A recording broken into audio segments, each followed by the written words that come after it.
The suitcases were lined up like bright, expensive soldiers near the front door of the family manor, a house so grand it seemed almost obscene. They gleamed under the afternoon light, Louis Vuitton, Rimawa, and at least 3 designer pieces I'd never seen before. Each one represented a choice my parents had made, just never in my favor. My brother, Ben, was zipping up a new designer backpack, his movements theatrical, deliberate. He grinned at the camera my father, Arthur, was holding.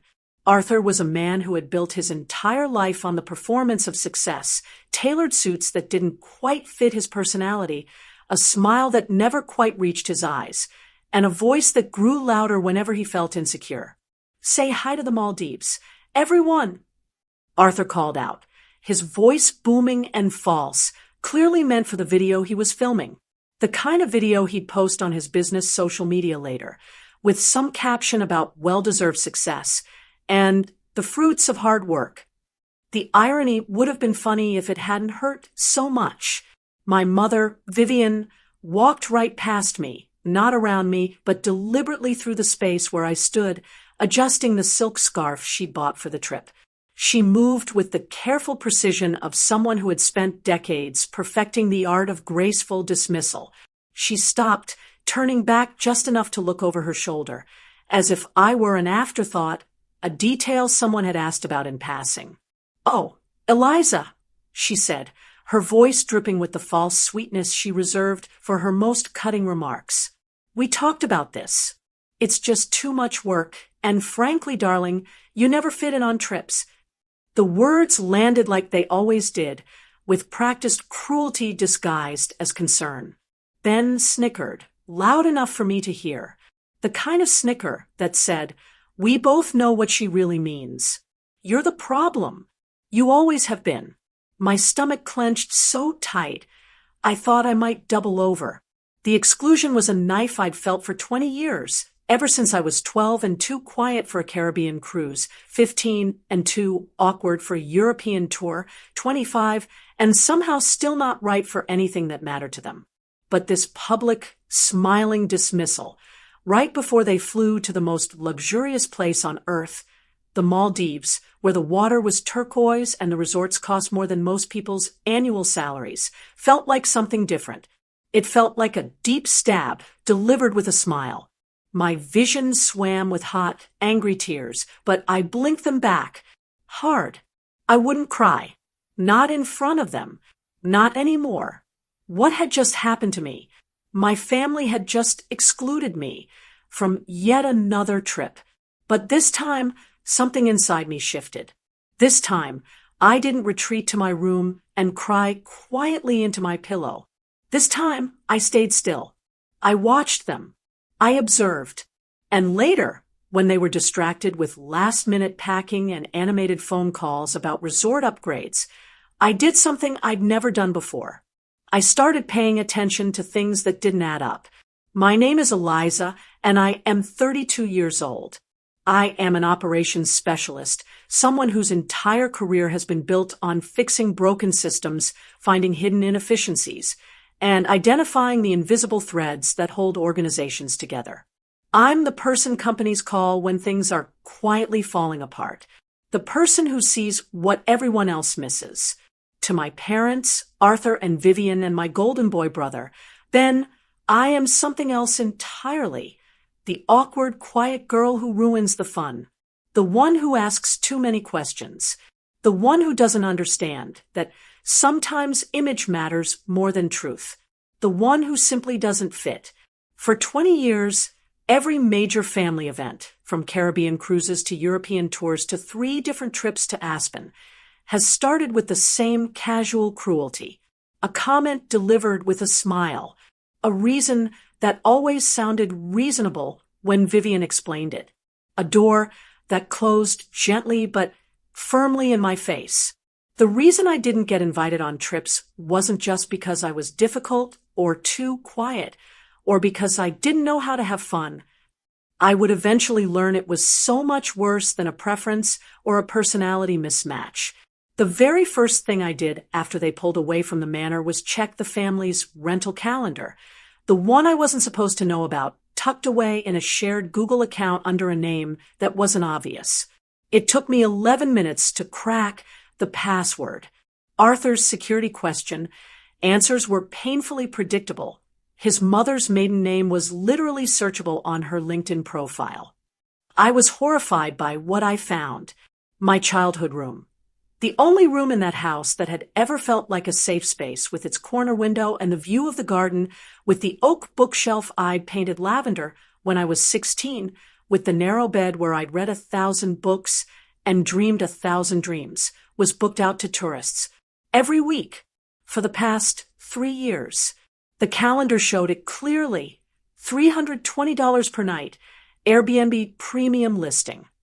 5-star reviews from strangers who had slept in my bed, hung their clothes in my closet, showered in the bathroom where I'd learned about myself, and generally treated the most personal space of my life like a hotel room. My room. The only room with a separate entrance, which made it perfect for renting out privately. The only room where guests wouldn't have to navigate the main house. The only room where my parents could claim, "We don't usually do this, but we have a long-time tenant if anyone asked."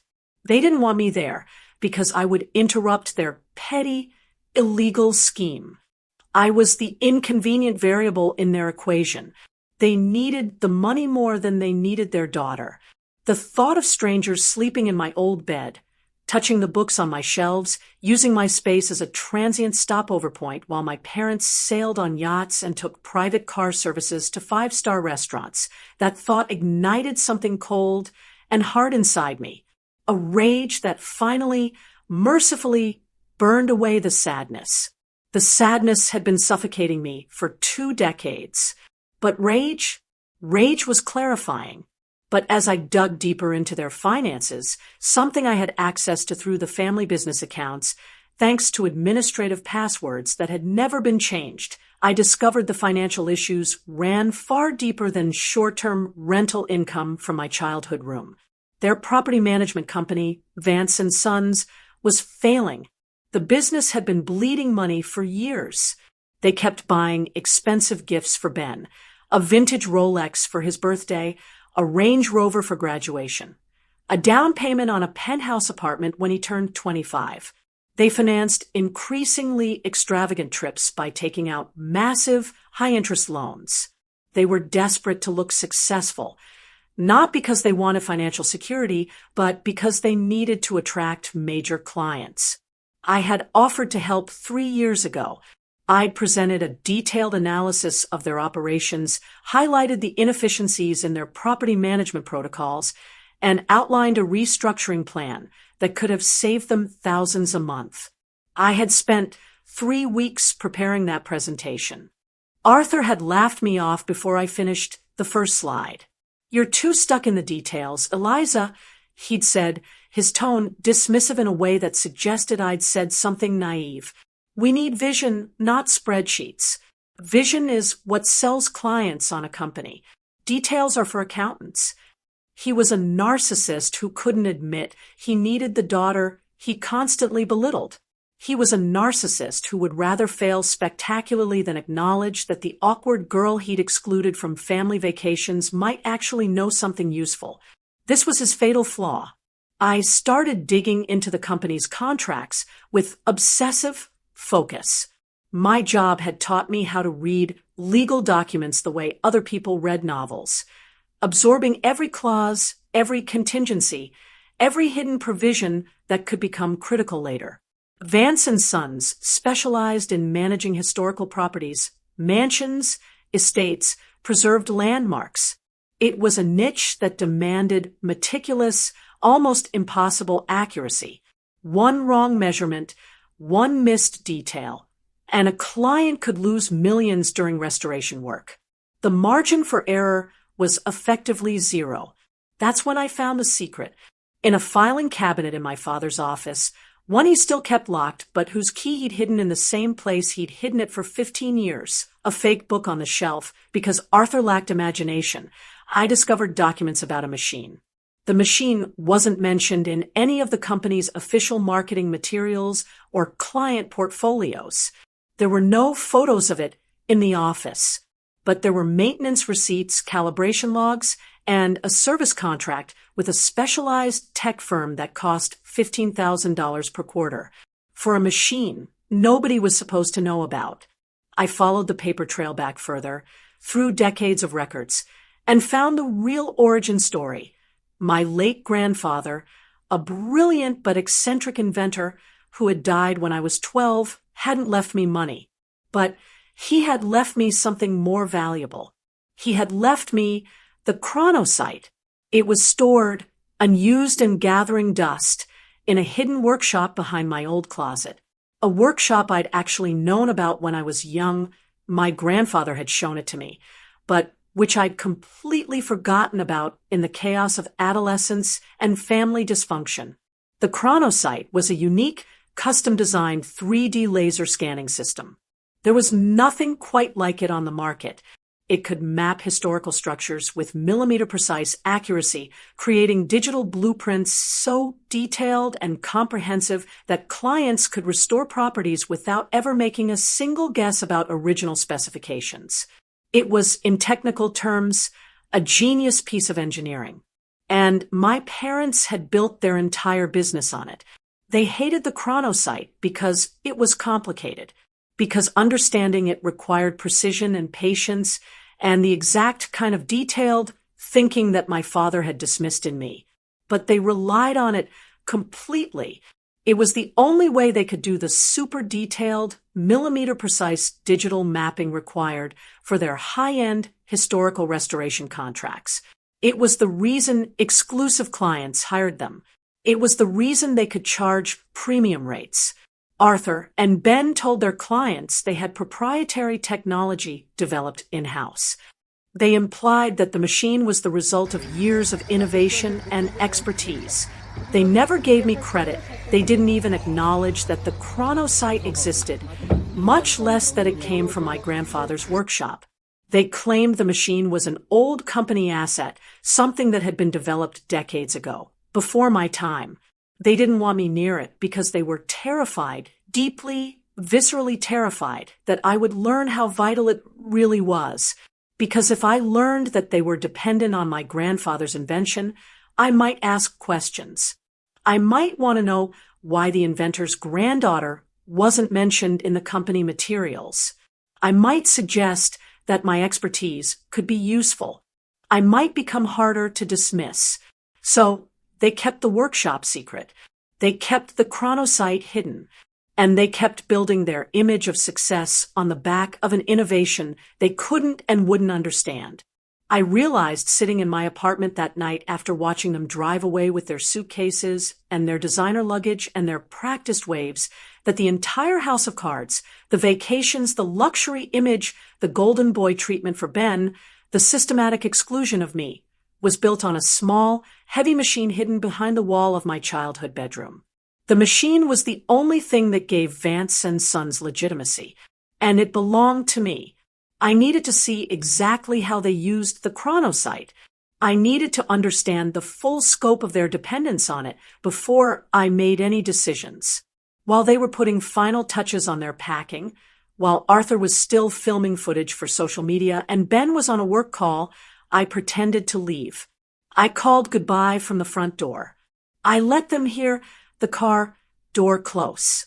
I walked around to the back of the property to the separate entrance of my old room. The door was warm in the afternoon sun, and it opened easily. I'd kept a key. The rented room was exactly as I feared, stripped of anything personal, sanitized for strangers. The walls were still lavender. They hadn't bothered to repaint, but my books were gone. My furniture was gone. Everything that made it mine had been carefully removed and replaced with neutral, forgettable hotel room decor. A queen bed with a white duvet, a small desk, prints of generic landscapes that no one would remember. It was like stepping into a ghost version of my own history. I found the hidden door to the workshop. It was behind the back panel of the closet, cleverly disguised to look like structural reinforcement. Inside, the chronocyte sat under a drop cloth, patient and silent.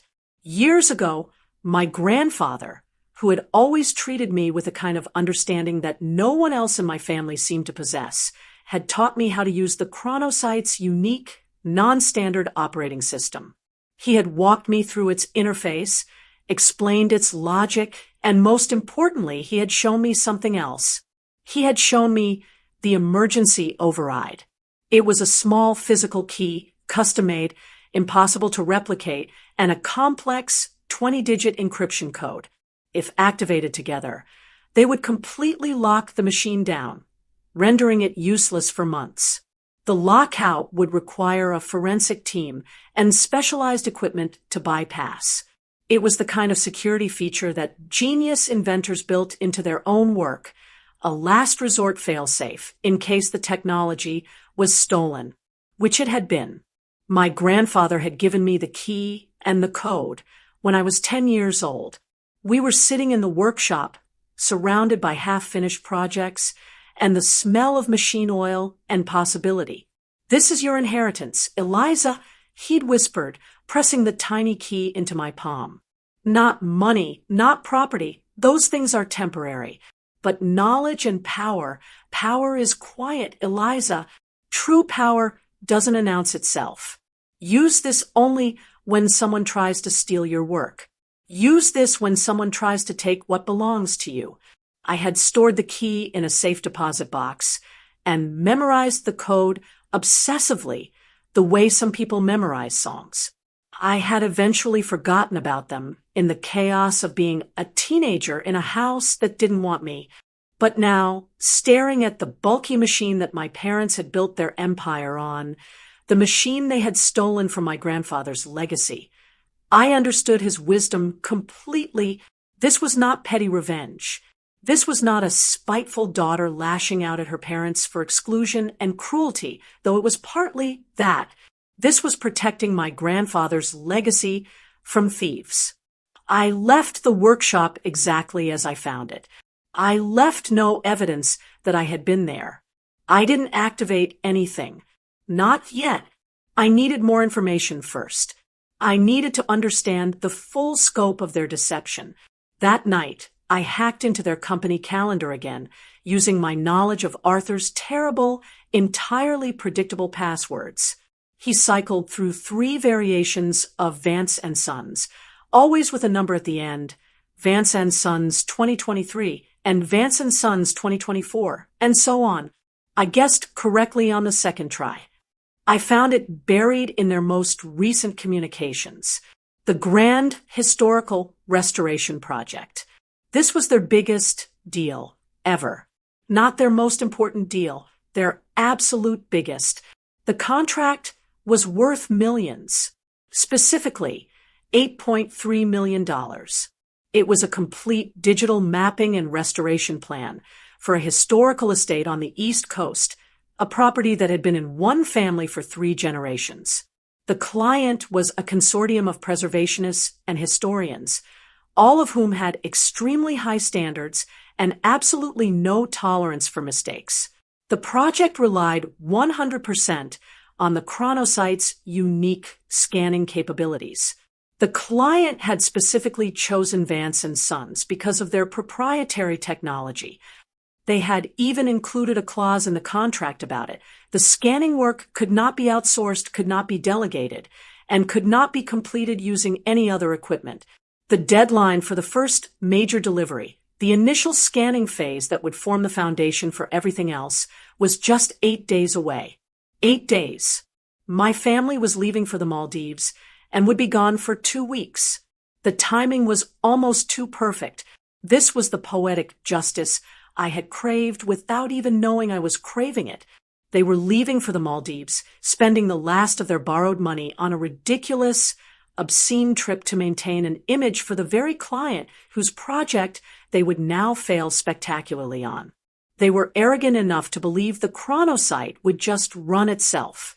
They were arrogant enough to believe they could go completely dark, be unreachable for 2 weeks, and somehow everything would still work out. They had no contingency plan. They had no backup operator.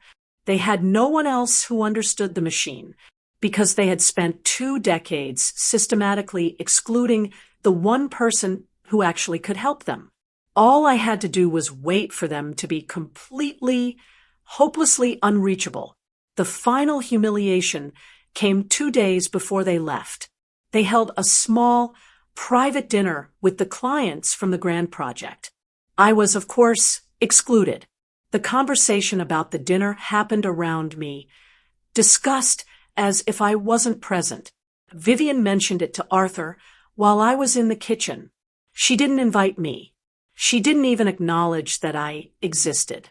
But Ben called me later that night, drunk and bragging. Ben had always been a cruel drunk, the kind who said things he wanted to say, but didn't have the courage to say sober.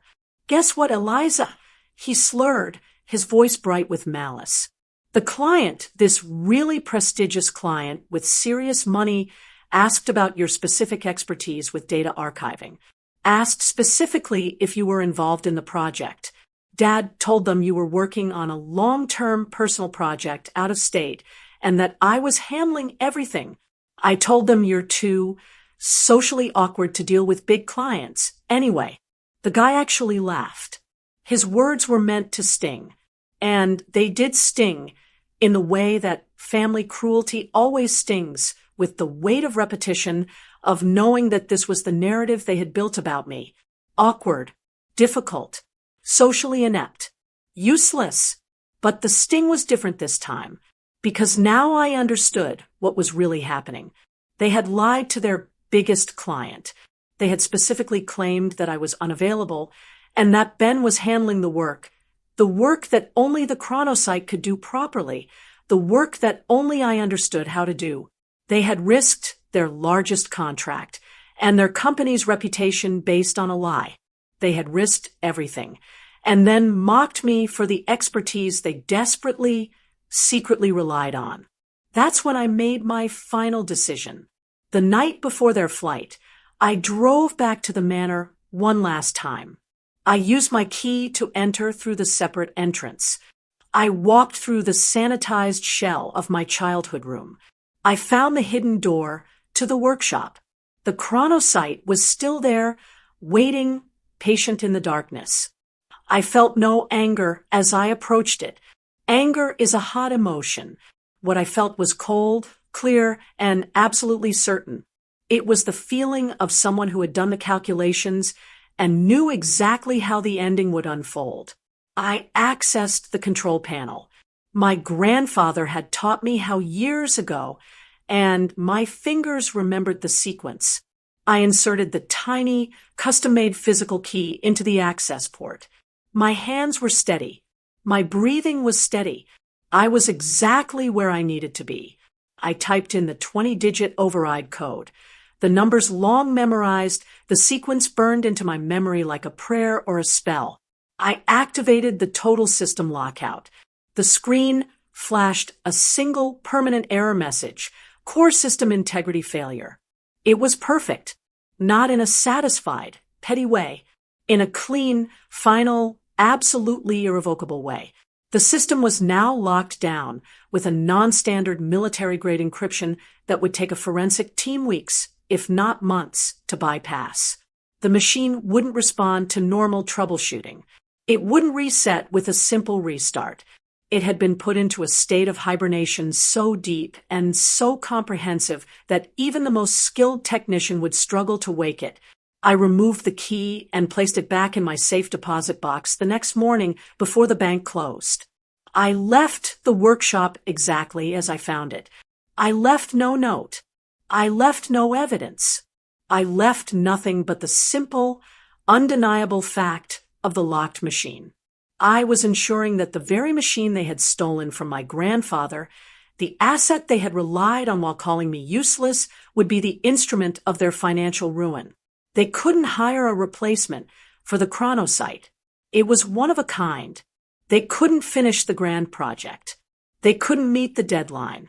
The timing was perfect. They would be completely off the grid, unreachable on their luxury island resort, when the machine failed. And by the time they realized what had happened, it would be far too late. The next morning, I watched them drive away from the manor.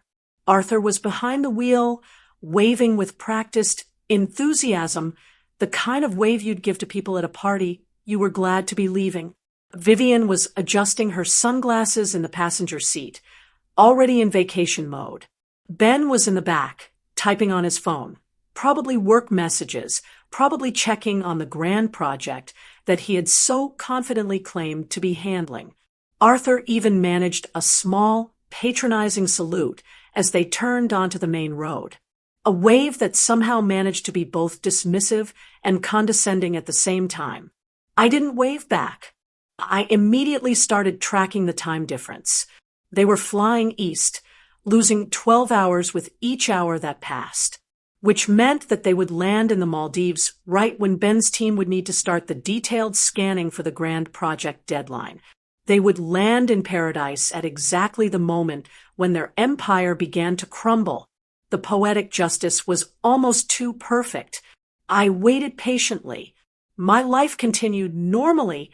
Work, fitness, quiet evenings with books and tea. I did my job. I fixed other people's broken systems. I identified their hidden inefficiencies. I solved problems that people had been struggling with for years. But every hour felt thick with suspense. I knew what was coming. I could see the timeline as clearly as if I'd written it myself. The text started coming from Ben's team, first, arriving in the group chat that I had access to but never participated in. The messages were confusing and increasingly worried. The scanner is down, getting a weird error message. Has anyone contacted the supplier? This isn't normal. Ben won't answer his phone. Does anyone know what's going on? Then came the calls from the grand project client, confused and increasingly demanding. I watched the notifications arrive. I didn't answer any of them. I was unreachable, just like they had always been for me. Just like they had been by choice, by design, by preference. But this time, the silence came from me. The real explosion happened 2 days later. The client, facing a massive delay on the historical restoration, which had daily penalty fees built into the contract, penalties that increased exponentially for every day the scanning phase fell behind, called Arthur's cell phone at 3 o'clock in the morning, Maldives time. 3 in the morning. In a beautiful resort room with ocean views and marble bathrooms and everything money could buy. Arthur, furious at being woken up from his peaceful sleep, dismissed the client with the kind of arrogance that comes from never having been told no. He told them to call Ben. He hung up, but the client didn't call Ben. The client had already called their lawyer.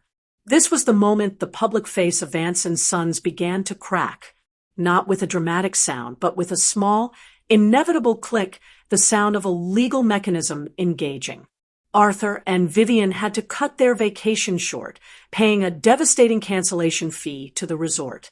They paid the airline premium charges to rebook their flight immediately. They paid extra to leave the island early, losing the days they had paid for.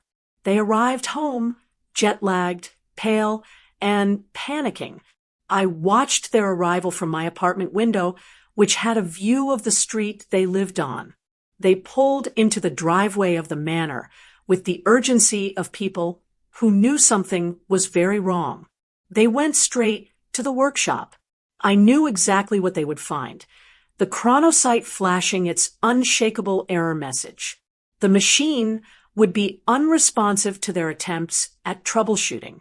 It would be locked down completely, sealed shut by code they couldn't understand, and a security feature they didn't know existed.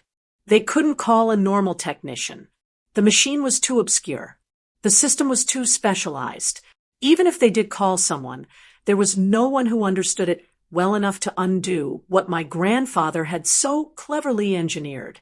The financial and legal blows started hitting instantly, cascading like dominoes. The grand project client filed a massive breach of contract lawsuit against Vance and Sons. The contract was so tightly worded, they had written it themselves, in their arrogance, believing they could never fail, that the penalties immediately wiped out all the company's savings. Every penny of their liquid assets. Gone. But the final, most satisfying twist was yet to come. I had tracked their loan agreements very carefully. The massive loan they had taken out to finance their extravagant lifestyle and Ben's expenses, the down payment on his apartment, the luxury car, the designer clothes and watches and vacations that a 25-year-old had no business having, was not just secured by the company's assets. It was secured by the cross-collateralization of their primary residence. The family manor, the house that had been in their family for 2 generations. The house where I'd grown up excluded and alone. The bank, seeing the failure of the grand project and the company's sudden insolvency, immediately called in the entire loan. Within days, foreclosure proceedings began. Within weeks, the property was seized. They lost the contract. They lost the business. They lost the house. Their panic was glorious, not in a mean-spirited way, not in a petty, vindictive way, but in the way that justice is glorious, cold, clean, and absolutely undeniable. They came to my apartment door, frantic and unhinged. Vivian was sobbing, her designer clothes crumpled and wrinkled from travel. Her perfect makeup was streaked with tears.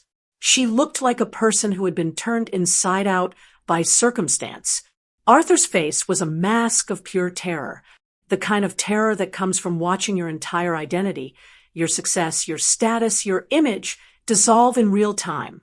They had rehearsed their approach, I realized later, but they hadn't expected me to be home. They had probably hoped to reach me by phone, to grovel over a text message, to maintain some semblance of distance and dignity. Instead, I opened the door and saw them completely undone. "Eliza!" Vivian gasped, reaching out as if to hug me, then stopping, uncertainty crossing her face. "You're good with computers. You have to fix the machine. Please, you're the only one who can save us." Arthur dropped the narcissistic facade completely. There was no mockery in his voice, no dismissal, no condescension. There was only desperation. "We made mistakes," he said, and I heard the truth in those words. They had made mistakes. Massive, irreversible mistakes. "Please, help us." I opened the door just enough to see them clearly. "Fix it, Dad," I said, my voice steady and calm. "I thought you didn't need my spreadsheets or my stuck-in-the-details mind." Vivian wailed, and the sound was raw and broken. "But the house, Eliza, where will we go?" I stepped out, closing the door behind me, forcing them onto the front porch. The evening was beautiful, clear sky, cool breeze, the kind of night that made you feel alive and aware of every moment. I looked at my parents, really looked at them, for perhaps the first time in years.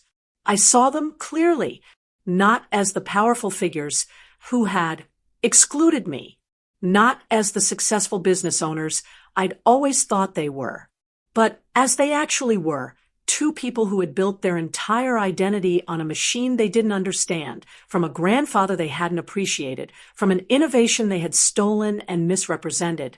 "The problem wasn't the machine's programming," I said, my voice calm and low. "The problem was your arrogance. You excluded the only person who had the key to your entire operation, then you rented out her room for petty cash while pretending it was about fitting in on trips. You lied to clients and insulted me to my face. You built an empire on my grandfather's innovation and never once acknowledged that he was a genius.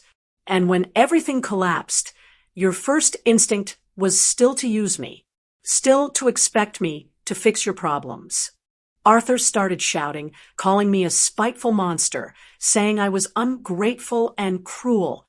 His voice grew louder with each accusation, the way it always did when he felt powerless. I simply pulled out a small, sealed envelope from my jacket pocket.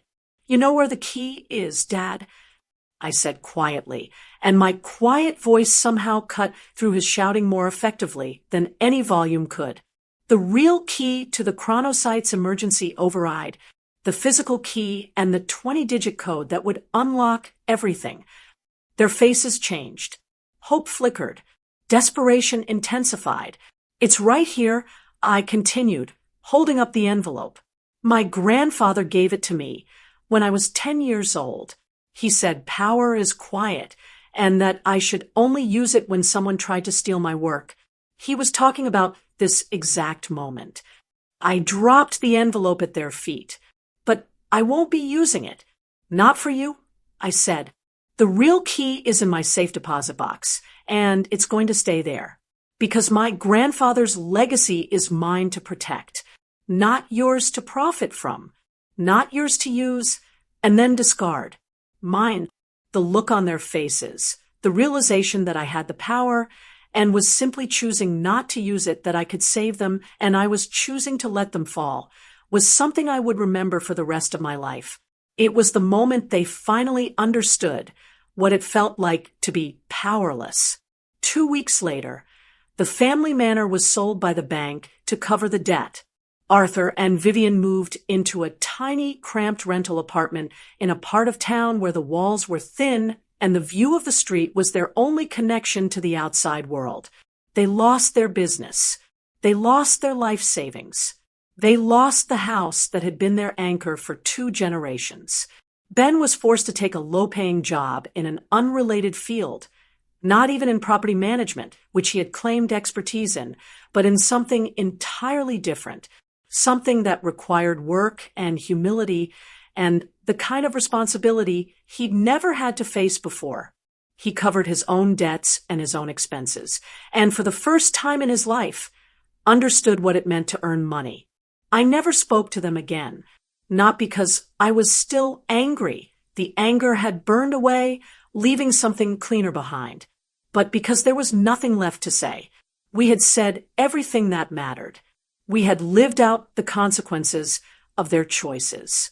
Instead, I took the chronocyte from the workshop and secured my grandfather's legacy.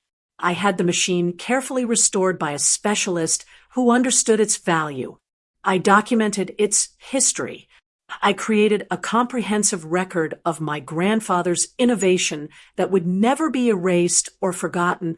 I joined a major global operations firm, one that had pursued me for years, recognizing my talent in a way my family never had.